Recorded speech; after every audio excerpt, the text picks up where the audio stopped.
माननीय चौधरी विकास पटेल, राष्ट्रीय अध्यक्ष राष्ट्रीय पिछड़ा वर्ग मोर्चा नई दिल्ली, मैं आपसे आग्रह करता हूं कि आप आए, विस्तार से जितने भी लोग जुड़े हुए हैं और जो भी लोग देखेंगे आप उनको मार्गदर्शन करें। माननीय चौधरी विकास पटेल।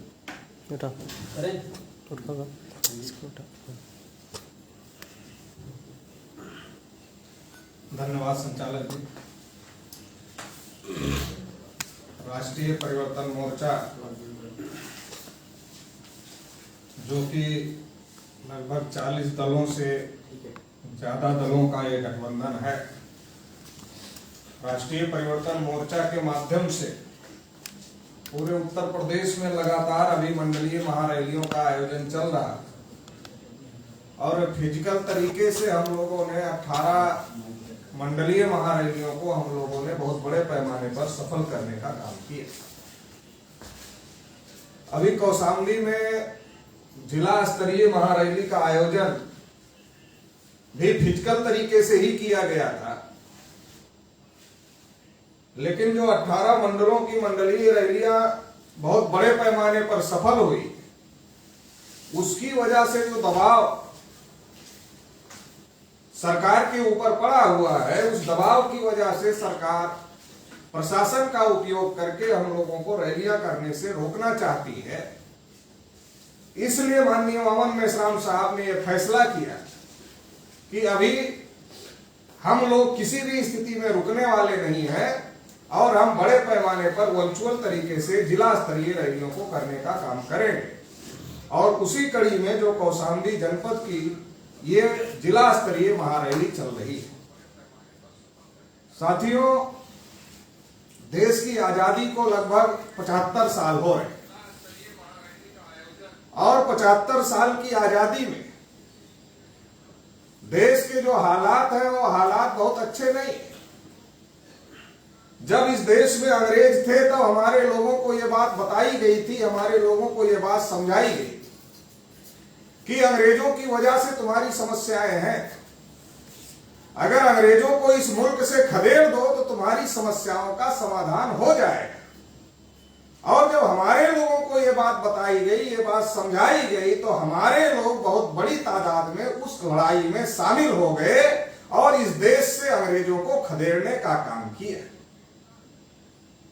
15 अगस्त 1947 के बाद जिन 3.5% लोगों ने देश की आजादी पर कब्जा किया, उनके बाप दादा की ये औकात नहीं थी कि वो अंग्रेजों को इस देश से भगा देते, अगर हमारे बुजुर्ग अंग्रेजों को भगाने की लड़ाई में शामिल नहीं हुए हो।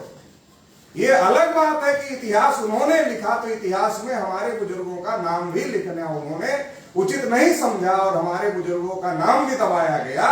लेकिन ये बात मैं कहना चाहता हूं कि अगर हमारे लोग उस लड़ाई में शामिल नहीं होते तो इस देश से अंग्रेजों को वो लोग भगा नहीं पाते जिन 3.5% लोगों ने अंग्रेजों के जाने के बाद में आजादी पर कब्जा किया। और देश की आजादी को 74-75 साल हो रहे।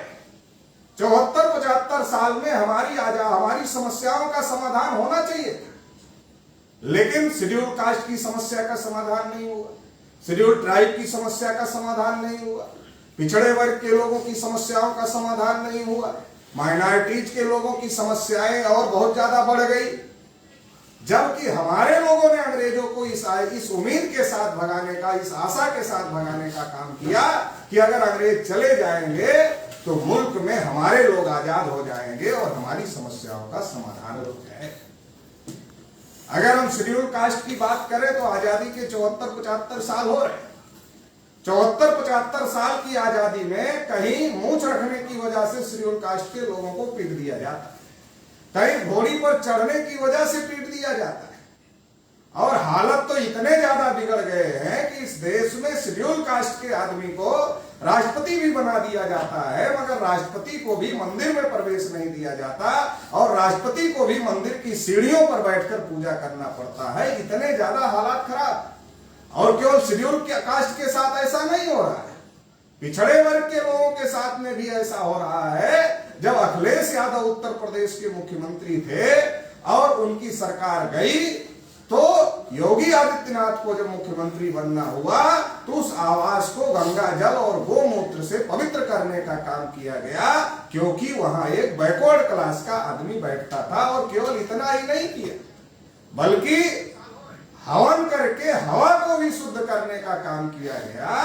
तो इस देश में आजादी के 74-75 साल में जो छुआछूत भेदभाव की जो समस्या है, उस समस्या का कोई समाधान नहीं हुआ, क्योंकि अंग्रेजों के जाने के बाद जिन लोगों ने छुआछूत और भेदभाव की समस्या पैदा किया था, वही लोग देश के हुक्मरान बन गए।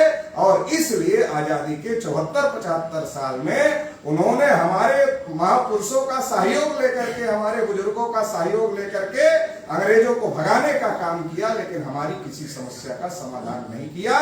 इसलिए आजादी के 74 साल में शेड्यूल कास्ट के हालात खराब।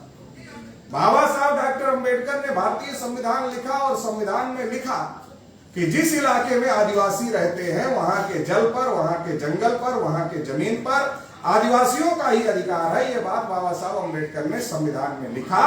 लेकिन आजादी के 74-75 साल में आज आदिवासियों को, चाहे वो पर्यावरण संरक्षण के नाम पर हो, चाहे इंडस्ट्रियलाइजेशन के नाम पर हो, या डेवलपमेंट के नाम पर हो, आदिवासियों को उनके जल जंगल जमीन से खदेड़ा जा रहा है। और जब आदिवासी इसका विरोध करते हैं तो उन्हें नक्सलाइट घोषित किया जाता है और गोलियों से मारा जाता है। तो शेड्यूल कास्ट के भी हालात खराब है और शेड्यूल ट्राइब के भी हालात बहुत ज्यादा खराब है। इस देश में अलग अलग प्रकार की माइनॉरिटीज के लोग रहते हैं।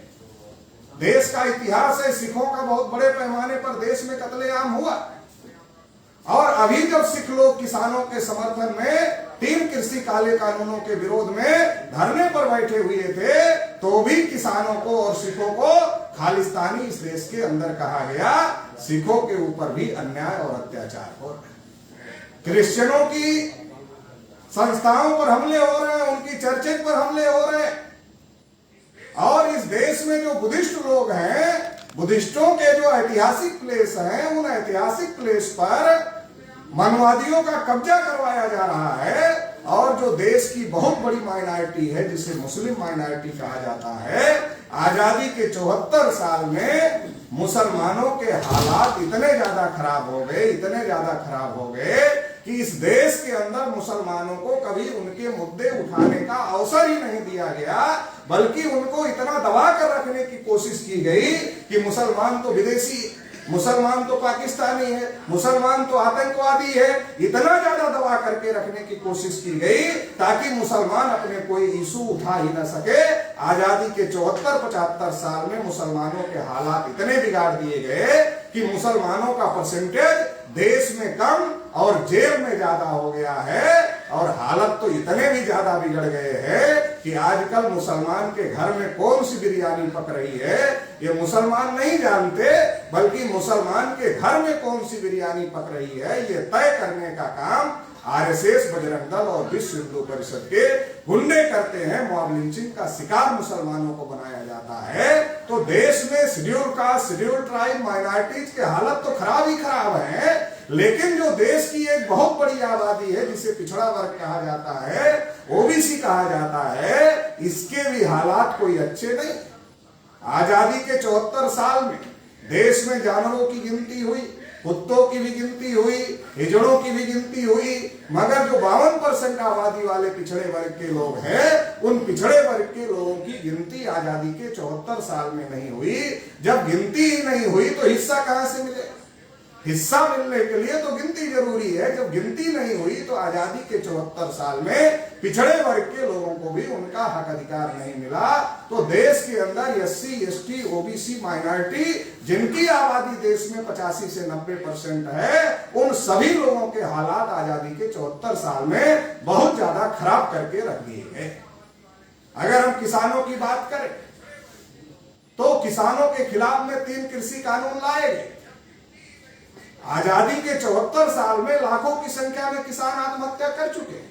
किसान कोई बहुत बड़ी बात सरकार से नहीं मांग रहे हैं, किसान सिंपल एक छोटी सी बात मांग रहे हैं कि ये जिस माइक पर मैं बोल रहा हूं, ये माइक जिसने बनाया उसकी कीमत रखने का अधिकार उसके पास में है।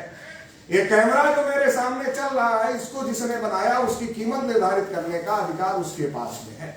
जिस गाड़ी से मैं आता हूं उस गाड़ी को जिसने बनाया उसकी कीमत निर्धारित करने का अधिकार उसके पास में है। इसका मतलब यह है कि पूंजीपति जो चीज बनाता है वो कितने में बेचेगा उसका मूल्य निर्धारित करने का जो अधिकार है वो अधिकार पूंजीपति के पास में होता है। किसान सिंपल इतना कह रहे हैं कि आप सरकार हमको न्यूनतम समर्थन मूल्य की गारंटी दे दे, एमएसपी की गारंटी दे दे। हम कोई बहुत बड़ी बात सरकार से नहीं मांग रहे हैं, लेकिन सरकार न्यूनतम समर्थन मूल्य भी आजादी के 74 साल में न्यूनतम समर्थन मूल्य की भी गारंटी सरकार किसानों को नहीं मिली और इसकी वजह से किसानों का जो इनकम है वो लागत से भी कम हो रहा है, माइनस में जा रहा है और इसकी वजह से लाखों की संख्या में किसान आत्महत्या कर रहे हैं। अभी लॉकडाउन में चोरी चुपके से केंद्र सरकार ने जैसे किसानों के खिलाफ 3 कानून लाए थे वैसे मजदूरों के खिलाफ भी श्रम कानून लाने का काम किया। मजदूरों के हालात भी देश में अच्छे नहीं हैं। अगर मजदूरों का भी बहुत बड़े पैमाने पर देश के अंदर शोषण हो रहा है और बहुत ज्यादा हालात खराब हैं। इस देश में जो एक बहुत बड़ा तबका